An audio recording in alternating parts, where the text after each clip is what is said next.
media.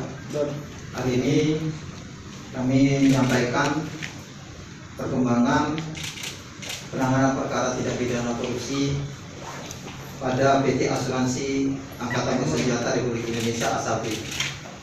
Sebagaimana rekan-rekan media, hari ini Senin 1 Februari 2021, tim jaksa penyidik pada Direktorat Penyidikan Jaksa Agung Muda Tindak Pidana Khusus Kejaksaan Agung memeriksa 10 orang saksi yang terkait dengan perkara dugaan tindak pidana korupsi pada PT Asabri.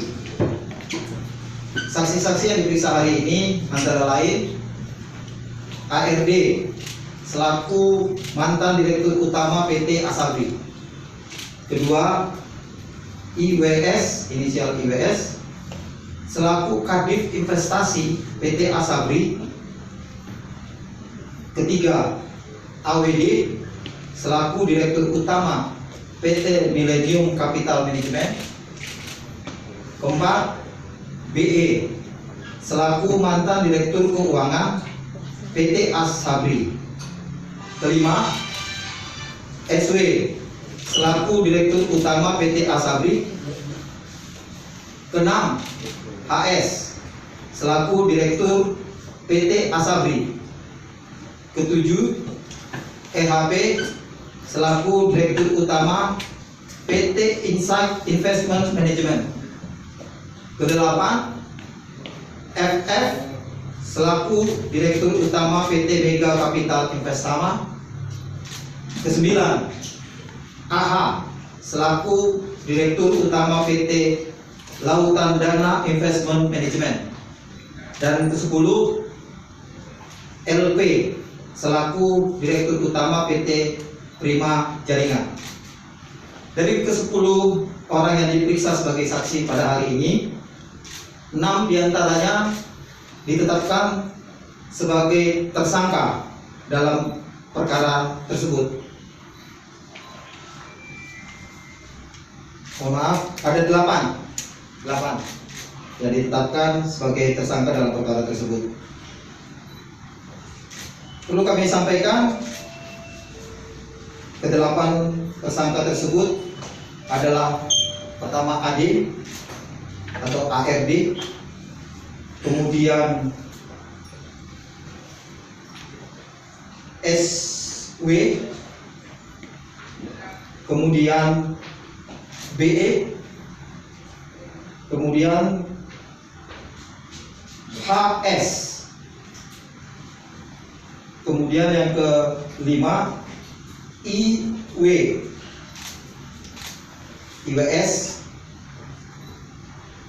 selanjutnya yang ke-6 LP, ke-7 BT, dan ke-8 HH. Sebagaimana penyidikan yang telah dilakukan oleh jaksa penyidik pada tindak pidana khusus, yang pertama untuk tersangka ARD itu selaku Dirut PT Asabri periode tahun 2011 sampai dengan Maret 2016. Bahwa pada tahun 2012 sampai dengan 2016 yang bersangkutan selaku membuat kesepakatan dengan BT untuk mengatur dan mengendalikan transaksi dan investasi saham dan reksadana PT Asabri melalui BT, dan pihak yang terafiliasi dengan BT dan LP yang merugikan PT Asabri dan menguntungkan BT, LP, dan pihak terafiliasi dengan BT. Kedua, SW selaku Direktur Utama PT Asabri atau Persero periode Maret 2016 sampai dengan Juli 2020. Pada tahun 2016 sampai dengan 2019 yang bersangkutan membuat kesepakatan dengan HH untuk mengatur dan mengendalikan transaksi dan investasi saham dan reksadana PT Asabri Persero melalui HH dan pihak yang terafiliasi dengan HH yang merugikan PT Asabri dan menguntungkan HH dan pihak terafiliasi dengan HH. Kedua tersangka tersebut hari ini telah dilakukan penahanan rumah tahanan negara di Rutan Cabang Kejaksaan Agung, Rutan Nusa Lembah, Cabang Kejaksaan Agung. Untuk tersangka ketiga, BE, adalah selaku mantan Direktur Keuangan PT Asabri periode Oktober 2008 sampai dengan Juni 2014.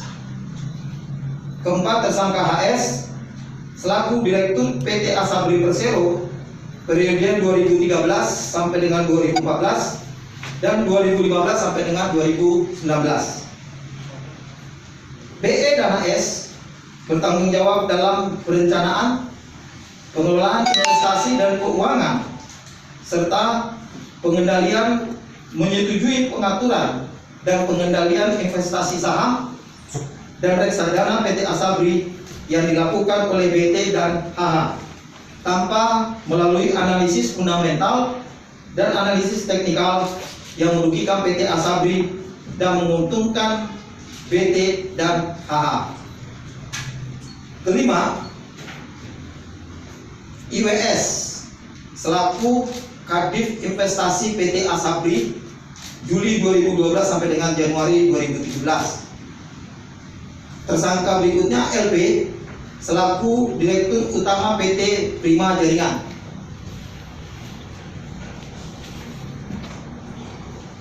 LP, BT dan HH selaku pihak swasta yang mengatur transaksi saham dan reksadana dalam portofolio milik PT Asabri dengan cara memasukkan saham-saham milik LP, BT dan HH dengan harga yang telah dimanipulasi menjadi portofolio milik PT Asabri dan mengendalikan transaksi serta investasi PT Asabri yang didasarkan atas kesepakatan dengan direksi PT Asabri yang menguntungkan LP, BT dan HH serta merugikan PT Asabri. Hari ini keempat tersangka tersebut yang kami sampaikan di atas juga dilakukan penahanan rutan rumah tahanan negara di Rutan Kelas 1 Jambe 3 Raksa, Tangerang. Penahanan para tersangka tersebut selama 20 hari terhitung sejak hari ini Senin 1 Februari 2021 sampai dengan 20 Februari 2021. Sementara untuk dua orang lainnya yaitu BTS selaku Direktur PT Hanson Internasional, kedua tersangka HH selaku Direktur PT Trada Alam Mineral dan Direktur PT Maxima Integra, karena yang kedua tersangka ini berstatus sebagai terdakwa dalam perkara lain sehingga tidak dilakukan penahanan, dan yang bersangkutan masih melanjutkan penahanan dalam proses yang sudah rekan-rekan media ketahui. Jadi duduk perkara atas kasus posisi tindak pidana yang disangkakan tadi saya sudah gambarkan secara singkat masing-masing, bahwa pada tahun 2012 sampai dengan 2019 Direktur Utama, Direktur Investasi dan Keuangan serta Kadif Investasi PT Asabri Persero bersama-sama telah melakukan kesepakatan dengan pihak di luar PT Asabri Persero yang bukan merupakan konsultan investasi ataupun manajer investasi, yaitu HH, BTS dan LP, untuk membeli atau menukar saham dalam portofolio PT Asabri Persero dengan saham-saham milik HH, BTS dan LP dengan harga yang telah dimanipulasi menjadi tinggi, dengan tujuan agar kinerja portofolio PT Asabri Persero terlihat seolah-olah baik. Setelah saham-saham tersebut menjadi milik PT Asabri Persero, kemudian saham-saham tersebut ditransaksikan atau dikendalikan oleh pihak HH, BTS dan LP berdasarkan kesepakatan bersama dengan direksi PT Asabri, sehingga seolah-olah saham tersebut bernilai tinggi dan liquid. Padahal transaksi-transaksi yang dilakukan hanya transaksi semu dan menguntungkan pihak HH, BTS, dan LP, serta merugikan investasi atau keuangan PT Asabri Persero, karena PT Asabri Persero menjual saham-saham dalam portofolionya dengan harga di bawah harga perolehan saham-saham tersebut.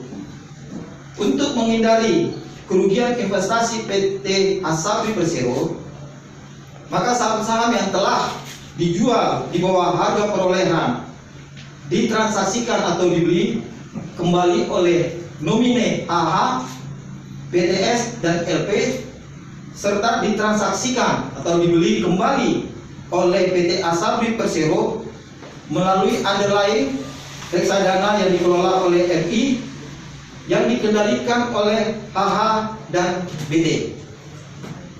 Seluruh kegiatan investasi PT Asabri Persero pada kurun waktu 2012 sampai dengan 2019 telah tidak dikendalikan oleh PT Asabri Persero, namun seluruhnya dikendalikan oleh HH, BTS, dan LP. Saat ini kerugian keuangan negara sedang dihitung oleh pihak BPK. Namun tim penyidik untuk sementara telah menghitung kerugian negara sementara sebesar 23 triliun 739 miliar 936 juta 916.742,58 sen. Pasal yang disangkakan saat ini diterapkan terhadap para tersangka primernya adalah pasal 2 ayat 1 junto pasal 18 Undang-Undang 31 tahun 1999 tentang pemberantasan tindak pidana korupsi sebagaimana telah diubah dan ditambah dengan Undang-Undang Nomor 20 tahun 2021 tentang perubahan atas Undang-Undang Nomor 31 tahun 1999 tentang pemberantasan tindak pidana korupsi junto pasal 55 ayat 1 ke 1 KUHP. Subsidiarnya pasal 3 junto pasal 18 Undang-Undang Nomor 31 tahun 1999 tentang pemberantasan tindak pidana korupsi sebagaimana telah diubah dan ditambah dengan Undang-Undang Nomor 20 tahun 2021 tentang perubahan atas Undang-Undang Nomor 31 tahun 1999 tentang pemberantasan tindak pidana korupsi junto pasal 55 ayat 1 ke 1 KUHP. Rekan-rekan sekalian, selama pemeriksaan tadi dan para tersangka telah dilakukan pemeriksaan dengan memperhatikan protokol kesehatan. Para tersangka telah dilakukan tes antigen dan dilakukan pemeriksaan kesehatan, dan seluruh para tersangka yang tadi dilakukan penahanan dalam keadaan sehat sehingga dapat dilaksanakan penahanan barusan pada malam hari ini. Demikian kira-kira rekan-rekan perkembangan penanganan kasus PT Asabri, dan untuk rekan-rekan